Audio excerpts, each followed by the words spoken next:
પ્રમુખ મનીષ નારાયણભાઈ વિસાવડિયા સાચી વાતમાં આજના દિવસે જે મીટિંગ નક્કી કરવામાં આવે છે નગરપાલિકાની અંદર જે પ્રજાપતિ સમાજને આટલા વર્ષોથી 2 ટિકિટ જે અમને મળે છે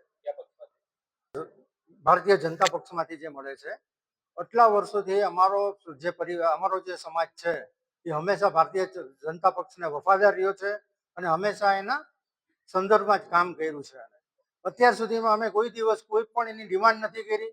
ભારતીય જનતા પક્ષને અમે કોઈ દિવસ કોઈ અમારી ડિમાન્ડ કે કોઈ માંગ નથી કરી. ખરેખર અમારો જે 3 થી 4 હજાર પરિવારો છે, 3 થી 4 હજાર લોકો જે અહીંયા રહે છે, તો અમારો હક કાયદેસર 4 ટિકિટનો છે. છતાં પણ અમે ક્યારેય બીજેપીને એવું નથી કીધું કે અમને 2 ટિકિટમાં અમે સંતોષ માની લઈએ છીએ, એના સાથે અમે સંકળાયેલા રહીએ છીએ.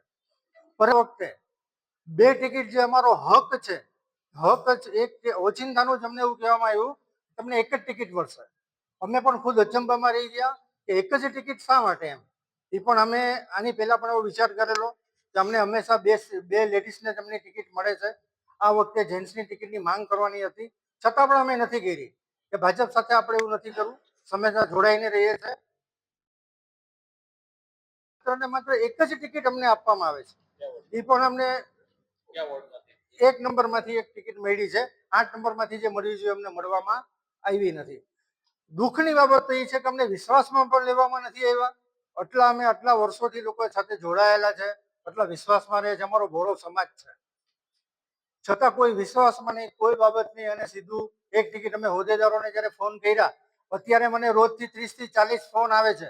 સમાજમાંથી મને માનસિક ટોર્ચર કરવામાં આવે છે કે ભાઈ તમે એક ટિકિટ કરી નાખી છે, તમે હોદ્દેદાર છો, તમે શું કરો છો, તમે કેમ કોઈ વસ્તુનો જવાબ નથી આપતા. આજે હું મજબૂર થઈ ગયો છું કે મારે શું કરવું એમ. અત્યારે બધા પ્રમુખ ભેગા છે, કે પાટણના પ્રમુખ છે, ભાલકા પ્રમુખ છે, હરસિદ્ધિના પ્રમુખ છે, વિસાવડિયા પરિવારના પ્રમુખ છે, બધા હોદ્દેદારો અહીંયા ભેગા થયા છે. બધાને બોલાવી અને બધા એવું ચર્ચા કરવામાં આવે છે કે આનો કઠણ નિર્ણય લેવો જ પડે. આ આટલો બધો વહોળો અન્યાય કહેવાય, તો આપણે કમસે કમ ચૂંટણીનો બહિષ્કાર કરવો જોઈએ. અંતે નિર્ણય સર્વાનુમતે હવે અમે નિર્ણય લેવાના જ છીએ અને કદાચ એવો જ નિર્ણય આવશે બધા સાર્વજનિક કે કદાચ આપણે ચૂંટણીનો બહિષ્કાર કરશું. ઉમેદવારોની મારા વેરાવળ શહેરના 4 થી 4.5 હજાર મતદાન છે. મીટિંગની અંદર અમારે 4 કલાકની મીટિંગ ચાલે છે. 4 કલાકની મીટિંગની અંદર સંદર્ભે બધા પ્રમુખ અને બધા લોકોનો એક જ અવાજ છે કે આપણે ચૂંટણીનો બહિષ્કાર કરવો છે. ભાજપની વિરુદ્ધમાં મતદાન કરશો, શું કરશો? બહિષ્કાર કરશું. હા, હું સોમનાથના પ્રમુખ શ્રી વિજયભાઈ દેવડિયા. હાલમાં જો કે મીડિયાઓને ખ્યાલ જ છે કે અત્યારે જે નગરપાલિકાની વેરાવળની અંદર ચૂંટણીનો જે માહોલ ચાલી રહ્યો છે, ત્યાં ક્યાંક ને ક્યાંક અમારા પ્રજાપતિ સમાજની અંદર કોઈ જગ્યાએ નોંધ લેવામાં આવી નથી. અને જે અમારી પરંપરાગત ઘણા સમયથી 20 વર્ષથી જે અમારી 2 ટિકિટ ફાળવણી કરવામાં આવતી હતી અને પ્રજાપતિ સમાજ 20 વર્ષથી બંને કેન્ડિડેટને જીતાડીને મોકલેલ છે, પણ અંદરો અંદર ભાજપ પક્ષ દ્વારા પોતાના વ્યક્તિઓને ક્યાંક ને ક્યાંક ખુશ રાખવા માટે થઈ અને આજે પ્રજાપતિ સમાજના ભોગ લેવામાં આવેલો છે. જેથી અમારો 1 નંબરના વોટની અંદર અને 8 નંબરની અંદર અમારા કેન્ડિડેટ ઉપતા, તો આ વખતે ટિકિટ 1 નંબરની અંદર જ આપવામાં આવેલી છે. 8 નંબરની અંદર ટિકિટ અમારે આપવામાં આવેલી નથી.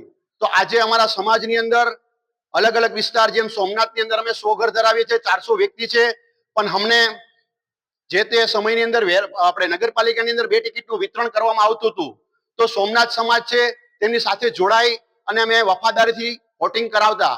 પણ આ વખતે જે અન્યાય કરવામાં આવ્યો છે, તો તેમની સાથે જે અમારા સમાજની અંદર બહુ આક્રોશ ફેલાણો છે.